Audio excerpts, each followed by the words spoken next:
Então, eu vou enumerar aqui, acho que tem, deixa eu ver, uns 10 remédios aí. Então, você já vai vendo se você toma algum desses remédios para tomar cuidado, tá? Não estou falando para ninguém cortar o seu remédio, mas toma cuidado, tá? O primeiro, claro, é o antibiótico, né? Principalmente aqueles antibióticos da classe dos aminoglicosídeos. Esses aminoglicosídeos, por exemplo, neomicina, gentamicina, sulfas, que são o Bactrim, né? Podem produzir cristais lá no seu rim que não se quebram. E claro, né? Vai entupir o fluxo urinário, vai entupir lá os néfrons, os canalículos e vai dar problema. Tá? Outra classe são os laxantes, principalmente fosfato de sódio. Há muita gente aí que não cuida da desbiose, não sabe nem como cuidar, vai lá no profissional que não faz ideia nem o que seja desbiose, fica tomando laxante a vida inteira. Então, o laxante já deixa seu intestino preguiçoso e ainda por cima prejudica os rins. Outro tipo de remédio também que prejudica os rins são os antivirais. Quem tem herpes, né, que passa muito, ou toma até o aciclovir. Então, esses antivirais podem causar inchaço e inflamação dos rins e produzir também os cristais. Quarto, os fibratos. Os fibratos são usados para baixar os triglicerídeos e podem também causar lesões renais.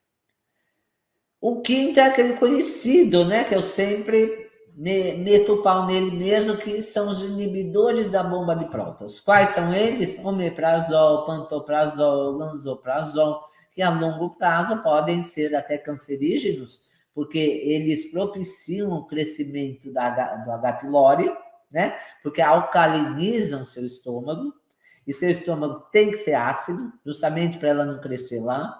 E outros patógenos também, que muitos com uma boa acidez do estômago são eliminados no próprio estômago e não vão subir para o pulmão, por exemplo, causando problemas respiratórios, pneumonias, tuberculoses e tudo mais. E o pior, né?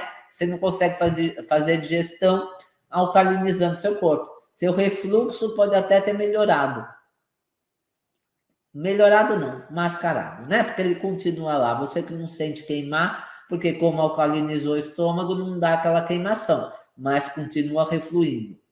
Tá? O problema não resolveu, porque quem para o refluxo é o ácido do estômago. Se você está alcalinizando o estômago, continua o refluxo, não faz a digestão de proteínas, as proteínas não viram aminoácidos,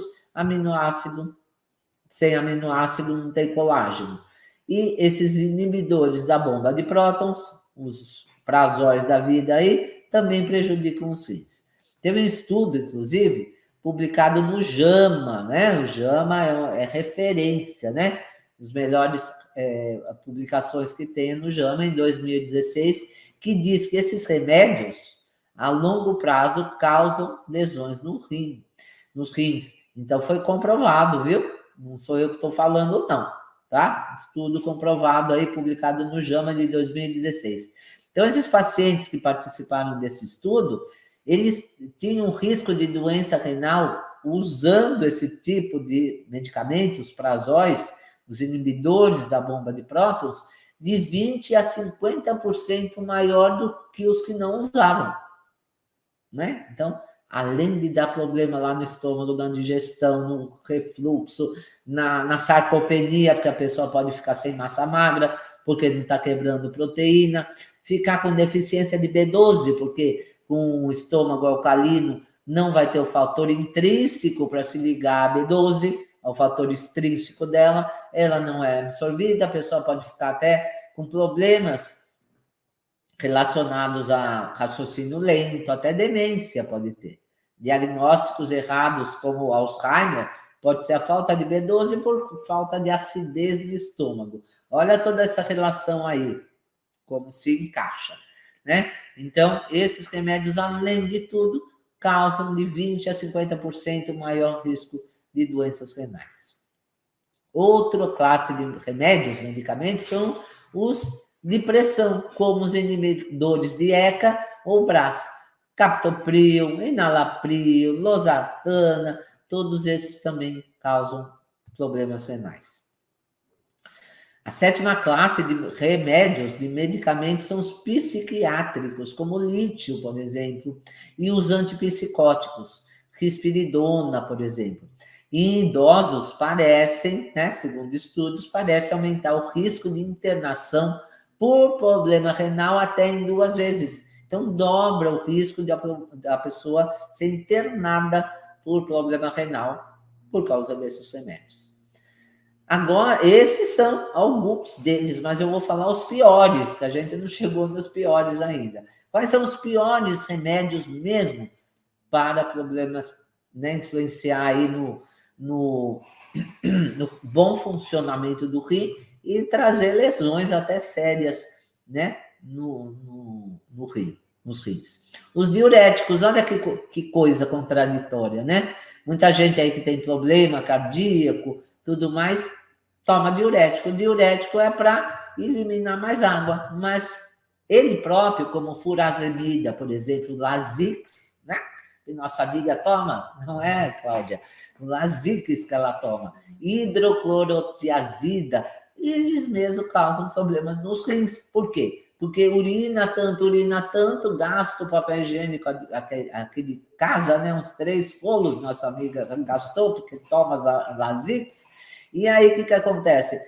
Força, né? Força mais os rins, né? Os rins tem que, né, a toda hora tá funcionando, e aí vai morrendo néfrons também. Outro que um dos piores também são os contrastes iodados, né? Você vai fazer aquele exame de ressonância, aquele exame que usa iodo, então pode induzir também a uma nefropatia por contraste.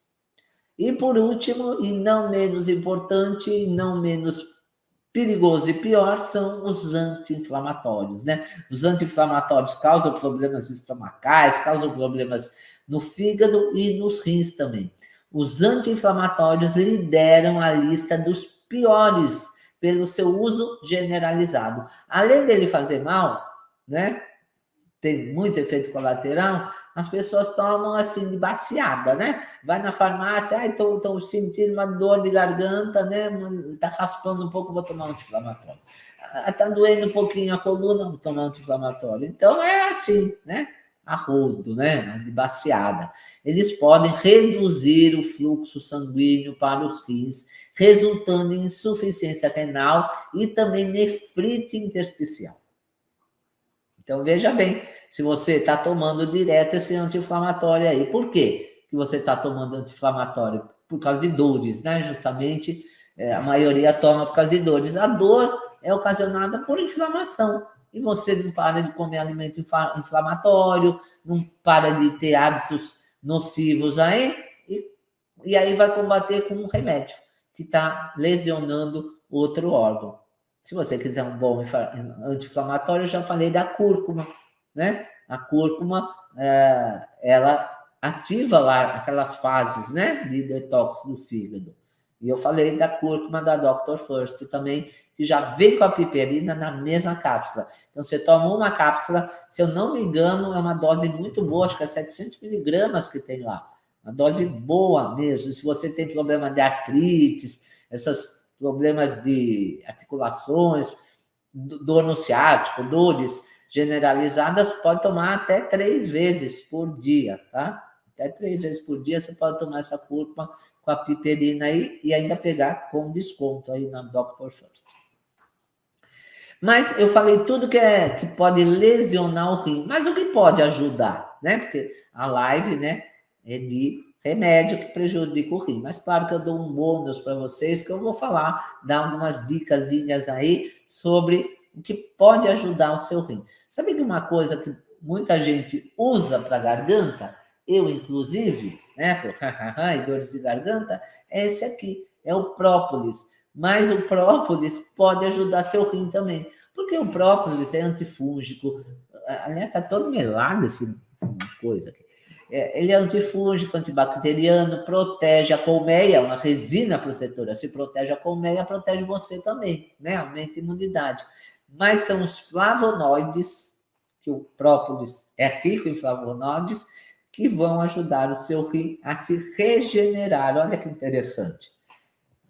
Ele não só ajuda o bom funcionamento do rim, mas um rim lesionado, você tomando própolis ajuda a regeneração do próprio rim. Então, teve um estudo aqui em São Paulo, que nesse estudo, os pacientes que estavam já com rins comprometidos, mas sem precisar de hemodiálise, né? Pegaram esses pacientes já com algum problema no rim e deram própolis de 6 meses a 1 ano, todos os dias, uma dose à noite, né? Interessante. Geralmente eu tomo própolis de manhã, mas nesse estudo eles deram à noite. E houve uma regressão da deterioração desses rins, né, desses pacientes. Então, o própolis, né, muita gente não sabe, mas ele beneficia aí a regeneração dos rins. Vou tomar uma vez por dia, né? Eu gosto desse, que é orgânico aqui. E esse daqui é da Core, né? Ou Cori. Esse é spray, inclusive, mas você pode pingar umas 20 gotinhas na água. Também não aconselho ficar tomando direto. Então, você pode tomar 15 dias, parar 15 dias, pode tomar 20 dias, parar 7 dias, ou pode tomar 3 meses direto e parar, tá? Não pode ficar tomando a vida inteira, não, porque aí, como eu falo, né? O muito também é prejudicial, tá? Então, o menos é mais. Fora o própolis, tem alguns alimentos também. Olha, melancia, as frutas em geral são boas, mas a melancia, se você comer 3 vezes por semana, ela é um diurético natural e ainda aumenta o óxido nítrico. Para que serve o óxido nítrico? O óxido nítrico é vasodilatador. Por isso que a melancia é bom para pressão alta, né? Quem tem pressão alta tem a pressão por quê? Porque as artérias estão constrictas, né? Estão comprimidas. A melancia ajuda, né? Ajuda a fazer uma vasodilatação e também é um diurético natural, tá? Melhor tomar o Azix. E também tem alguns chás que vocês podem usar como tinturas, cavalinha, quebra-pedra, inclusive o quebra-pedra ajuda a quebrar as pedras do rim, mas também melhora a função renal, tá? E tem uma quarta coisa aí, que é a principal de todas, é uma coisa muito cara, tá? É um suplemento caríssimo, talvez você precise importar, não, no Brasil tem, mas eu aconselho todos terem na sua casa, apesar do preço, que é a água, né? É a água que é de graça, né? Mas toma uma água boa, né? Não vai tomar essa água com bisfenol aí de garrafa, nem uma água Perrier, por exemplo, que é uma água super ácida. Essa é cara e é péssima, né? Essa água francesa, pH é 4, essa água, para ter uma ideia. Então, ou você tem um filtro bom aí para alcalinizar sua água, que nós indicamos até um filtro bom aí, ou você compra uma água que tem um pH pelo menos de 8, tá? Se achar aí.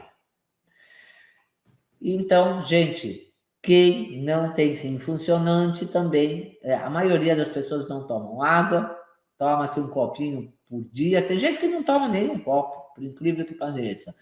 Água diminui um pouquinho a proteína, né? Porque muita proteína em excesso, que acontece? Sobe ureia, a ureia sobe, creatinina pode subir, porque esses metabólitos, né, da proteína decomposta não são filtrados quando tem muito. Por isso que o exame de ureia e creatinina se faz no sangue,